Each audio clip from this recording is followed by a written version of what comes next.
একটু আগে আমি যেভাবে বসেছিলাম, খুব সম্ভবত আমরা কর্মক্ষেত্রে বা আমাদের পরিবারে অনেক সময় কিছু মানুষকে এরকম অবস্থায় বসে থাকতে দেখি, রাইট?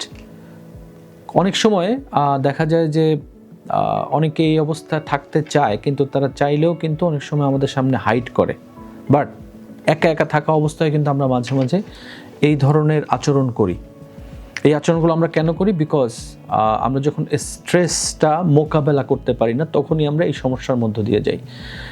একটা মজার তথ্য দিই, সাধারণত আমরা কিছুদিন আগে পর্যন্ত জেনে এসেছি যে স্ট্রেস আসলে একটা খারাপ জিনিস, কিন্তু বলা হচ্ছে যে লাইফে যদি আমরা গ্রেট হতে চাই তাহলে আমাদেরকে স্ট্রেসটাকে পজিটিভলি হ্যান্ডেল করতে হবে, এবং পজিটিভলি যদি স্ট্রেসকে হ্যান্ডেল করতে পারি তাহলে আমাদের ক্যারিয়ারটা আরও বেশি ভালো হওয়ার সুযোগ থাকে। কারণ আমরা যখন স্ট্রেস থেকে এড়িয়ে চলতে চাই, তার মানে হচ্ছে যে আমি আমার লাইফে বেশি প্রেশার নিতে চাচ্ছি না। বেশি প্রেশার না নিলে আমি ক্যারিয়ারে আগাতে পারবো না। আবার অনেকে স্ট্রেস ফিল করছে, কিন্তু তারা জানে না আসলে এই স্ট্রেসটাকে কীভাবে ডিল করবে, এবং এই জন্য stress management has become a very important skill for the corporate professionals. কিন্তু আমাদের বাংলাদেশে এটাকে আমরা অত সিরিয়াসলি গুরুত্ব দিচ্ছি না। আমরা মনে করি যে স্ট্রেস নিয়ে আর কাজ করার কি আছে। একটা তথ্য দিই, আপনি যদি স্ট্রেস থাকি এবং এটাকে নিয়ে যদি ডিল না করি, খেয়াল করে দেখবেন যে কর্মক্ষেত্রে আমি আমার বেস্টটা দিতে পারবো না।